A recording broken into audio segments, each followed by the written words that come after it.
The Greco-Persian Wars, fought between the Greek city-states and the Persian Empire during the 5th century BCE, were pivotal events in world history. These conflicts shaped the course of Western civilization, marking the rise of Greece as a cultural and military power. The wars are remembered for legendary battles, remarkable strategies, and the clash of vastly different civilizations. Here, we recount the full story of the Greco-Persian Wars, detailing their origins, key events, and enduring legacy. The origins of the wars. The roots of the Greco-Persian Wars lie in the expansionist policies of the Persian Empire under Cyrus the Great and his successors. By the late 6th century BCE, Persia had become the largest empire the world had ever seen, encompassing lands from the Indus River to Asia Minor. The Ionian Revolt. The immediate spark for the conflict was the Ionian Revolt, 499 to 493 BC. The Ionian Greek city-states in Asia Minor, under Persian control, rebelled against their Persian rulers. Supported by Athens and Eretria, the Ionians burned the Persian city of Sardis. Although the revolt was ultimately crushed by Persian King Darius I, it sowed the seeds of future hostilities. Darius vowed to punish Athens and Eretria for their interference, setting the stage for the Persian invasions of Greece. The First Persian Invasion, 492 to 490 BC. Darius I launched the First Persian Invasion to subdue Greece and assert Persian dominance. The invasion began with the Persian general Mardonius leading a fleet across the Aegean Sea. However, a storm wrecked much of the fleet, delaying the campaign. In 490 BC, Darius renewed the effort, sending a larger force under Datis and Artaphernes. The Battle of Marathon. The Persians landed at Marathon, a plain near Athens. The Athenians, vastly outnumbered, called for help from Sparta, but the Spartans were delayed due to religious observances.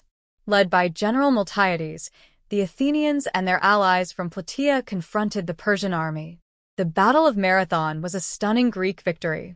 Employing innovative tactics, the Greeks used a phalanx formation to encircle the Persian forces. The Persians suffered heavy losses and retreated, marking the end of the first invasion. This battle demonstrated that the Persian Empire could be challenged, boosting Greek confidence. The Second Persian Invasion, 480 to 479 BC. After Darius's death, his son Xerxes I vowed to avenge the Persian defeat. Xerxes assembled an enormous army and navy, determined to conquer all of Greece. The scale of this invasion dwarfed the first, with accounts suggesting an army of hundreds of thousands and a fleet of over 1,200 ships. The First Persian Invasion. Xerxes' forces marched through Thrace and Thessaly, meeting resistance at Thermopylae in 480 BC. This narrow pass was defended by a small Greek force led by King Leonidas of Sparta and his 300 Spartans, supported by several thousand allied troops. The Greeks held the pass for 3 days, inflicting heavy casualties on the Persians. However, a Greek trader named Ephialtes revealed a hidden path that allowed the Persians to outflank the defenders. Facing inevitable defeat, Leonidas and his Spartans fought to the death, becoming legendary symbols of courage and sacrifice. Although Thermopylae was a Persian victory, it delayed Xerxes' advance and allowed the Greeks to prepare their defenses. The Naval Battle of Artemisium.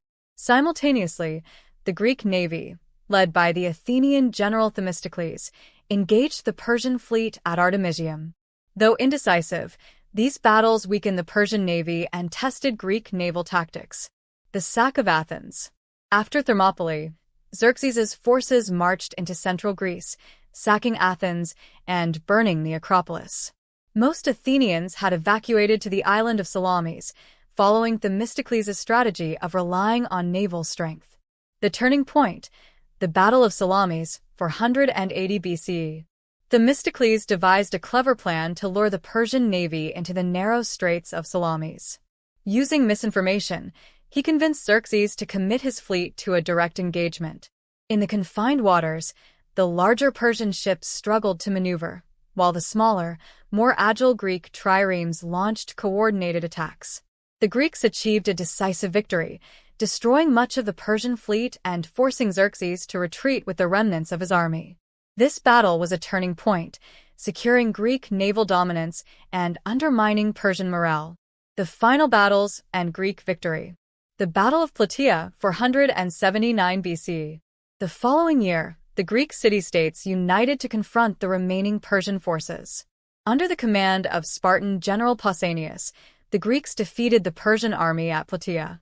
This decisive battle marked the end of the Persian invasions. The Battle of Mycale, 479 BC. On the same day as Plataea, the Greek navy achieved another victory at Mycale, near Asia Minor.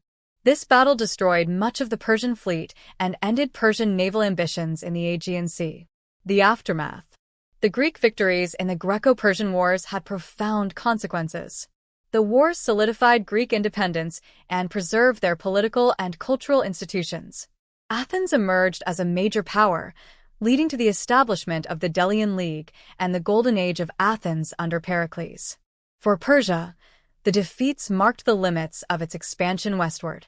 While the empire remained powerful, it would never again attempt such a large-scale invasion of Greece.